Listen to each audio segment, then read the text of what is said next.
Obviously disappointed with today's result. Poor execution in all three phases and not good enough. I just left the locker room and talked to our guys. We've got to get better. And it always will start with me, but we've got to find ways to execute. Obviously, turnovers will kill you. Right? A fumble on the 6-inch line and then a fumble when you reverse the field backed up and put your defense in a bad spot. We got to find a way to continue to make plays on the ball in defense, find a ways to get turnovers ourselves there. And then special teams, we've got to find ways to execute and be a little bit more explosive there. So all three phases have a lot of work to do. Not our best effort. We got to go back to the drawing board and figure some things out here and there, especially with the ball security, because that's been back-to-back weeks. And that certainly gives us no chance. Talking in the locker room to the guys, I said, look, we use the mantra all in. And if there's ever a time that we need everybody to buy into the way we do things day in and day out with our plan, the process and our culture, it's now or never. And our guys, obviously frustrated, disappointed, angry as they should be, but they held their heads high and understood what we need to do. And we'll find a way. And I believe in this group more than anybody else. And I know we'll figure this thing out. Terry and then Frank. Hey, Coach, I know it's got to be disappointing. 2 weeks in a row, you have a multi-score lead and not being able to hold on to it. So what do you say to your guys to get them over the hump, knowing that they can get there, but actually closing out the deal? Yeah, we talk about having focus for, 60 minutes of a game, 4 quarters. I don't know necessarily think it was that. We just got to execute better this week. I think last week, the ebbs and flows of the game. But this week, obviously, we talk about when you turn the ball over at that point and you don't give yourself the opportunity to, one, go up when we fumble on the 6-yard line, like 6-inch line, and just kind of ways to make plays. And that's the biggest thing that I didn't see today. I'm not going to say oh, we could have done this and could have done that.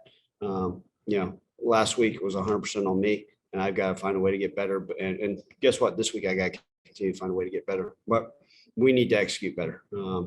Plans there in place. We got to find ways to make plays on the ball in defense, and like I said, on the football on offense. Frank and then Isaac. Ryan, I know last week, Sean Dykes and Calvin Austin, the majority of the catches. In his first drive, you had 4 receivers catch a ball in that first drive. Did it just play out that way, or were you guys making an emphasis on trying to get some other guys involved? Yeah, they rolled coverage to Calvin. So they played, those that watched, they played a cover 2 deal where they rolled over him and pressed the corner and played a safety over top, which we figured. So we had some thoughts for how we need to execute against it. And just like a lot of games, right? We've talked about this before. There'll be games where Sean Dykes has 8 catches and other games where he has 1. We're going to, obviously we want to attack a defense.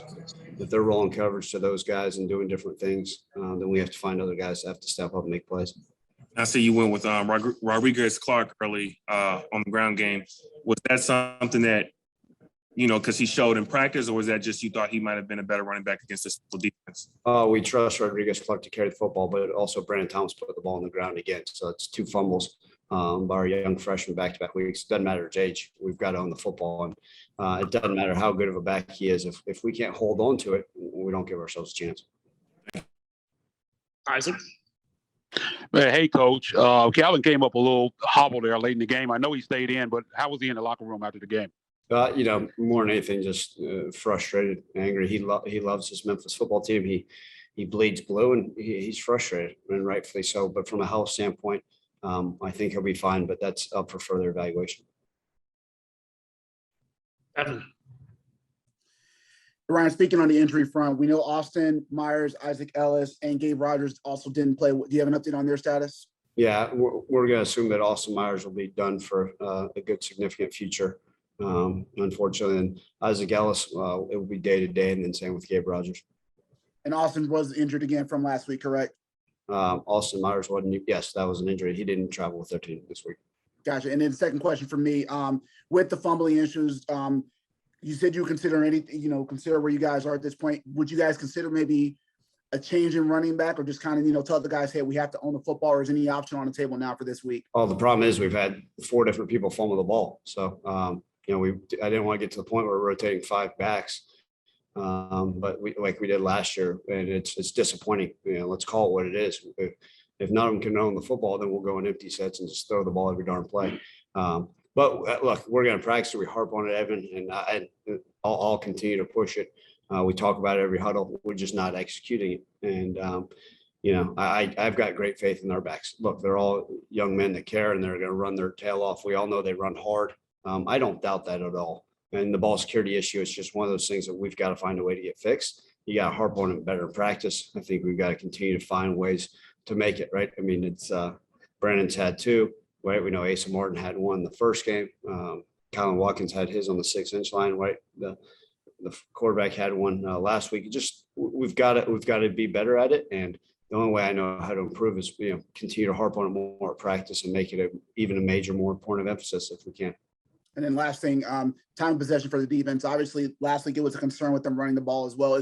Are you concerned now with the defense kind of, you know, not being able to get off the field, or just again you attribute it to teams just running the ball, keeping the clock going, and just, you know, something you guys have to address now this week? Yeah, I mean, I think it's a combination of things. Yeah, sure. I'm concerned that we need to find ways to get off the field better as a defense. That's part of it.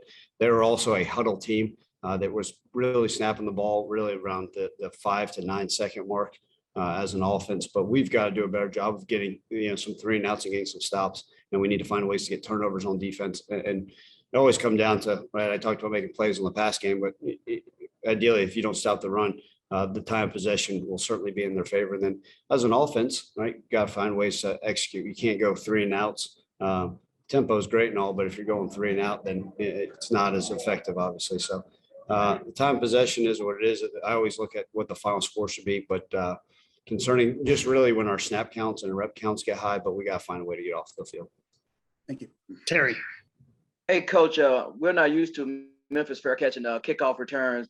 And second question is, when do you expect your field goal kicker back? Look, with Cam Fleming, you know, with their kicker was kicking very high kickoffs. So the hang time was there. Obviously, the distance wasn't on some of them.